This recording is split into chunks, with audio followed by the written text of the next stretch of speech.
Assalamualaikum warahmatullahi wabarakatuh.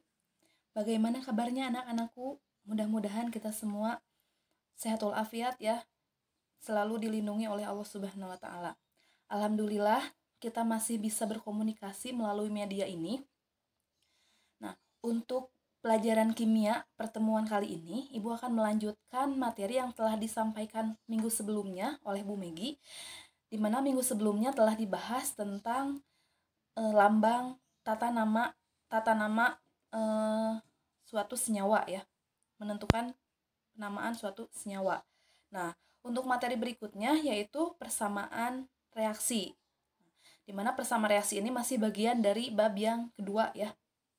Nah, dalam persamaan reaksi ini, persamaan reaksi.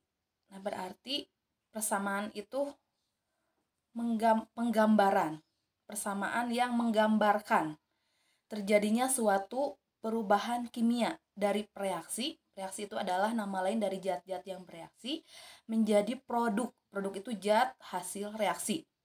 Dimana reaksi kimia itu kan merupakan nama lain dari perubahan kimia. Nah, perubahan kimia atau reaksi kimia itu biasanya digambarkan atau dituliskan dalam bentuk persamaan reaksi.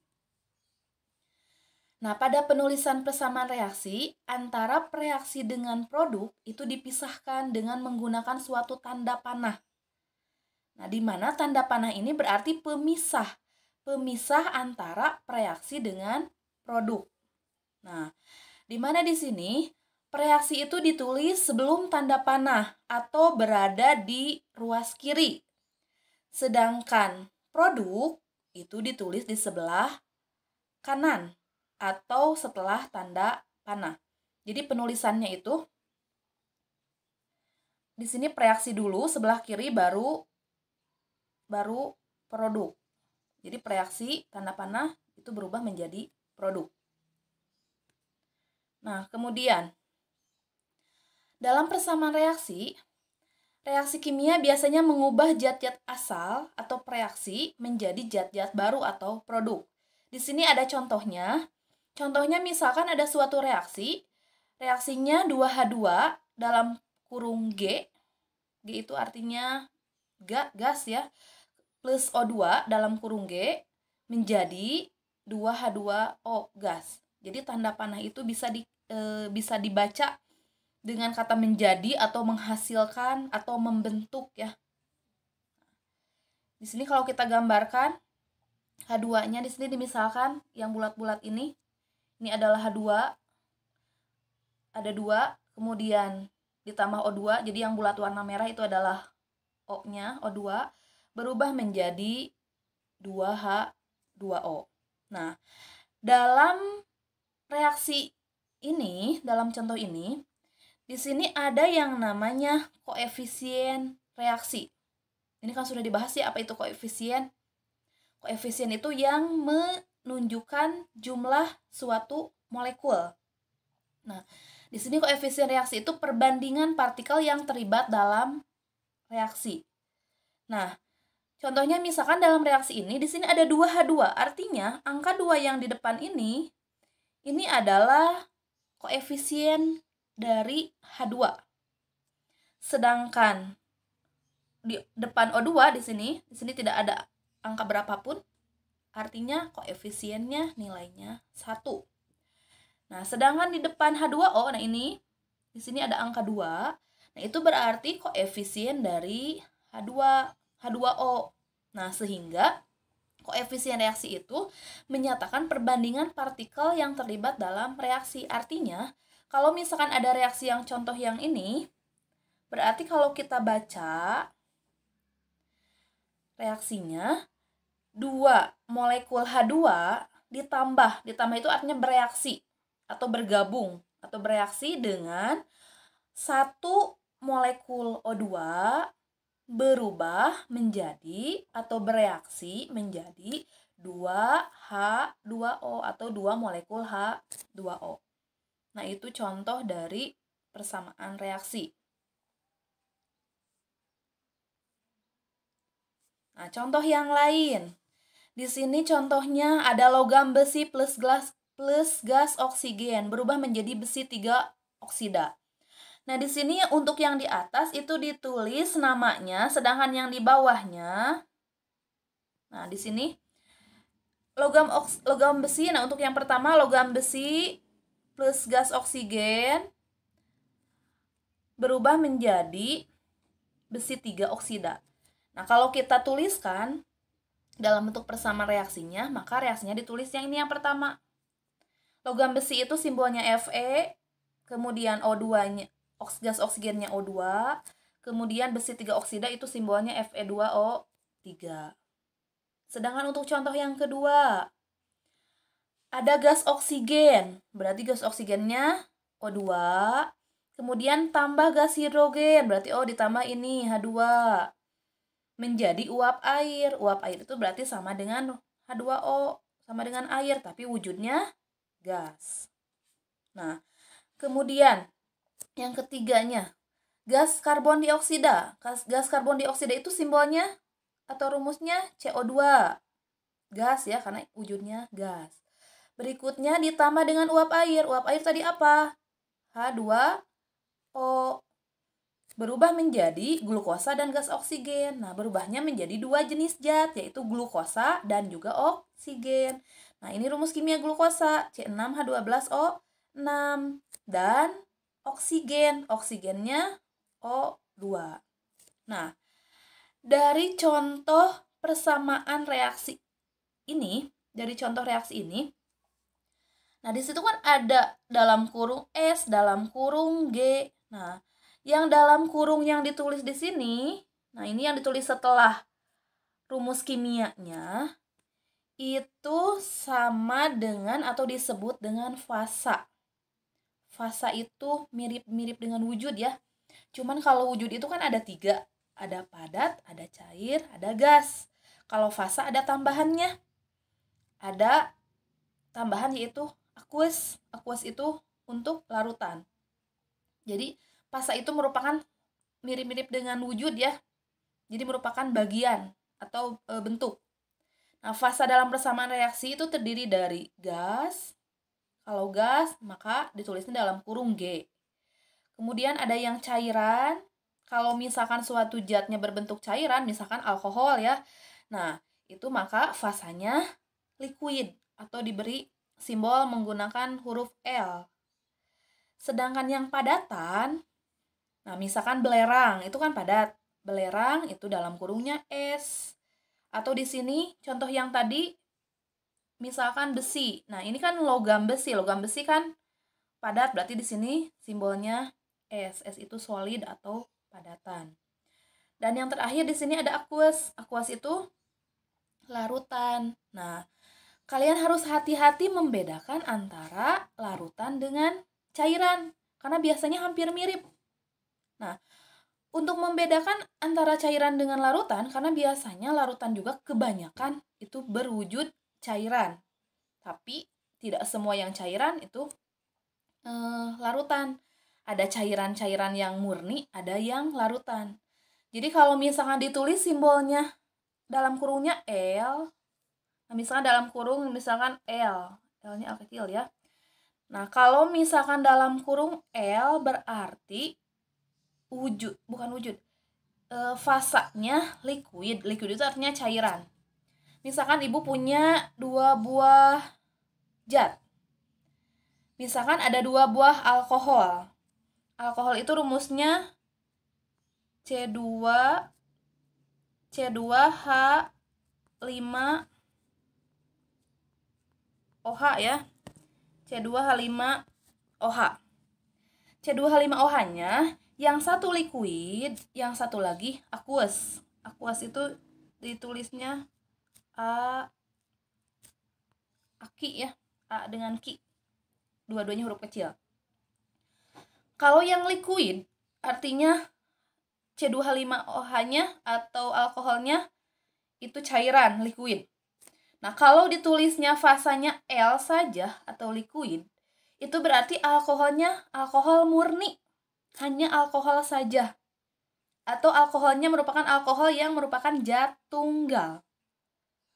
Sedangkan kalau ditulisnya C2H5OH dalam kurungnya aqueous, itu artinya alkoholnya berupa larutan. Kalau larutan itu berarti campuran. Campuran. Apa dengan apa berarti kalau alkohol biasanya dicampurnya? Kalau larutan alkohol biasanya alkohol dicampur dengan air. Jadi kalau misalkan alkoholnya bukan alkohol 100% atau dalam alkoholnya sudah bercampur dengan air, maka C2H5OH-nya ditulisnya dalam kurung aqueous. Aqueous itu artinya larutan, artinya sudah dicampur dengan zat yang lain. Yang biasanya kalau alkohol dicampurnya dengan air. Nah, itu untuk membedakan liquid dengan aqueous. Jadi nanti hati-hati. Ada L, ada aqueous. Kalau aqueous itu berupa larutan atau campuran yang homogen. Nah, berikutnya. Di sini kesetaraan, yaitu salah pengertian, kesetaraan jumlah zat dinyatakan dengan koefisien reaksi. Jadi, kita kan bisa mengubah angka koefisien ya, karena koefisien itu menunjukkan jumlah molekul. Nah, sehingga karena yang namanya persamaan reaksi itu berarti harus ada yang sama. Jadi dalam persamaan reaksi itu, yang samanya itu apa? Nah, yang samanya itu adalah jumlah atom, ruas kiri dengan ruas kanan. Nah, jumlah atom ruas kiri dengan ruas kanan, kalau masih beda jumlahnya, maka kita harus menyetarakannya. Nah, cara menyetarakannya dengan apa? Dengan mengubah angka koefisiennya. Nah, kemudian di sini, hal-hal lain dalam persamaan reaksi. Perubahan energi, jadi kalau ada suatu reaksi yang menghasilkan perubahan energi, itu ditunjukkan oleh lambang delta H. Jika yang segitiga yang ini disebutnya delta H ya. Ini dibacanya delta H. Di ujung kanan persamaan reaksi. Nah, delta H di sini disimpannya di sebelah kanan. Jadi kalau ini di sini ada reaksi, nah ditulis sebelah kanannya. Nah, contohnya di sini reaksinya ada 2 SO2 gas ditambah O2 gas menjadi 2 SO3 gas, di mana delta H-nya sama dengan negatif X kilojoule. Jadi nanti delta H-nya ada yang tandanya positif, ada yang negatif. Kalau yang tandanya negatif, artinya reaksi antara 2 SO2 gas plus O2 gas menghasilkan 2 SO3 gas, itu menghasilkan atau mengeluarkan atau membebaskan energinya sebesar X kilojoule. Sedangkan kalau misalkan nanti ada reaksi yang tandanya positif, misalkan positif Y kilojoule. Nah, kalau positif artinya reaksi tersebut membutuhkan atau menyerap energi sebesar, kalau plus positif Y kilojoule berarti sebesar Y kilojoule. Nah, kemudian berikutnya reaksi yang disertai dengan pemanasan. Jadi kalau ada suatu reaksi yang menghasilkan suatu energi panas, itu ditunjukkan dengan pemberian diralat. Di sini reaksi yang disertai pemanasan, artinya suatu reaksi yang harus membutuhkan panas supaya bereaksi. Karena ada reaksi-reaksi tertentu yang hanya bisa berlangsung jika dilakukan pemanasan. Jadi harus dipanaskan dulu. Nah, kalau reaksinya disertai dengan pemanasan, maka simbolnya itu diberi tanda di atas tanda panahnya. Di situ diberi tanda dengan menggunakan segitiga. Nah, segitiganya maksudnya yang ini. Ini segitiganya. Jadi di atas panahnya ada tanda segitiga. Artinya reaksi dari CuSO4.5H2O yang padat ketika dipanaskan itu akan berubah menjadi CuSO4 solid plus 5H2O gas. Jadi kalau ada tanda segitiga di atas tanda panah, artinya reaksi tersebut harus dipanaskan. Nah, kemudian perubahan warna. Karena ada reaksi tertentu yang menghasilkan perubahan warna. Itu ditunjukkan dengan menuliskan warna zat atau produknya di bawah rumus kimia masing-masing. Nah, ini contohnya masih di reaksi yang tadi ya. Masih sama dengan reaksi yang tadi. Ini contoh reaksinya.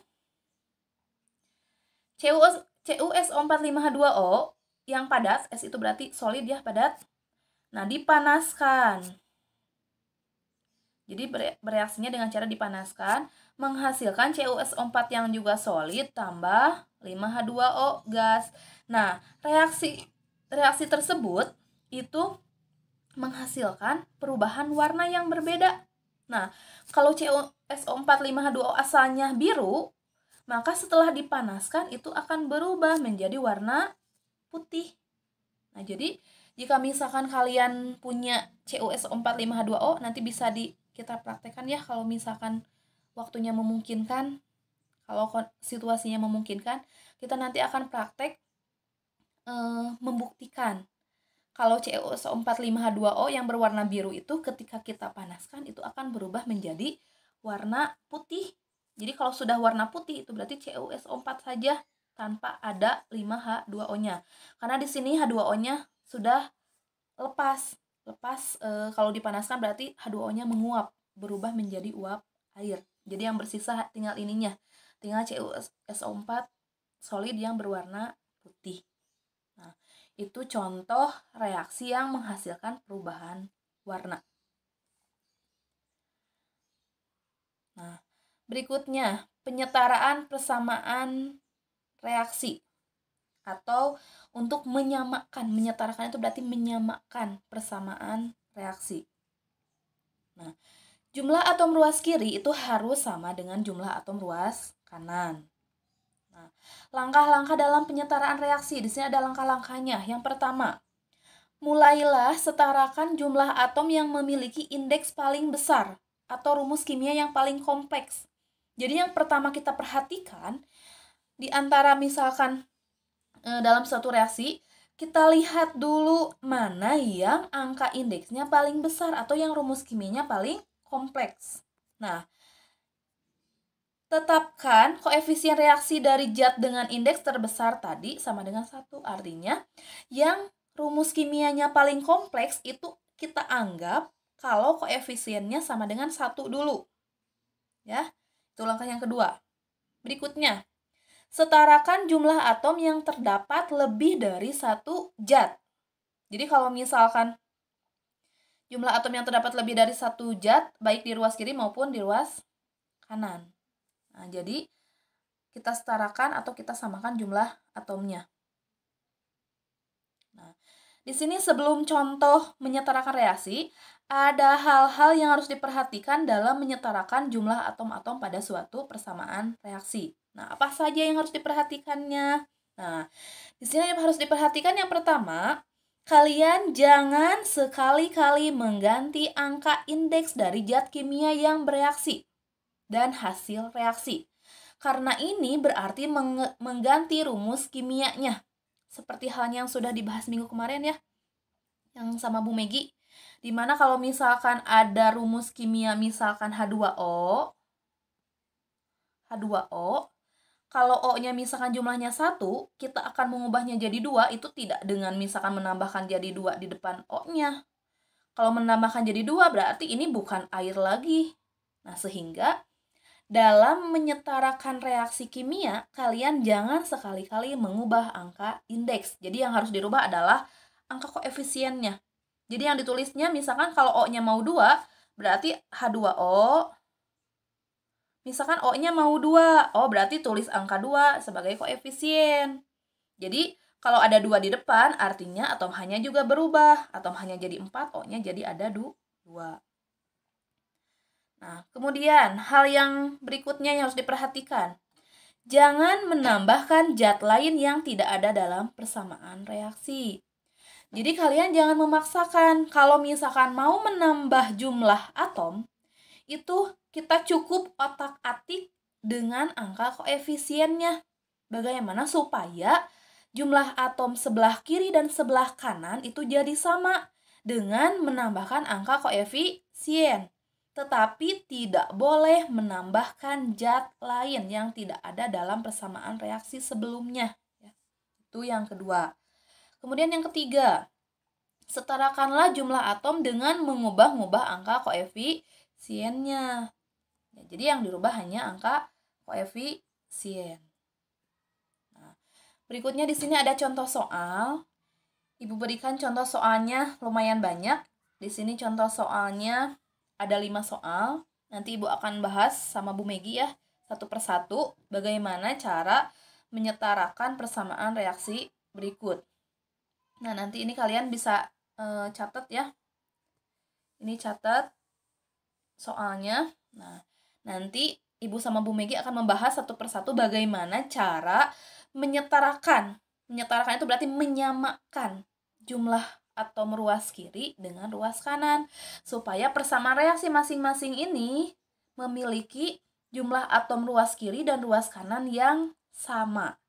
Nah, di sini kan dalam reaksinya belum ada angka koefisiennya. Di sini semuanya satu.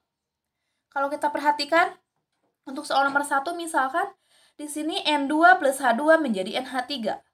Jumlah atom N, di sini N, sebelah kiri, ini kan tanda panahnya ya. Ini batasnya tanda panahnya. Nah, sebelah kiri tanda panah di sini ada N. N-nya ada 2. Sedangkan N sebelah kanan, nah ini N-nya ada 1. Artinya, jumlah atom N ruas kiri, ini kiri, dengan kanan yang ini belum sama. Sehingga karena belum sama, kita harus menyamakan atau istilahnya disebut menyetarakan.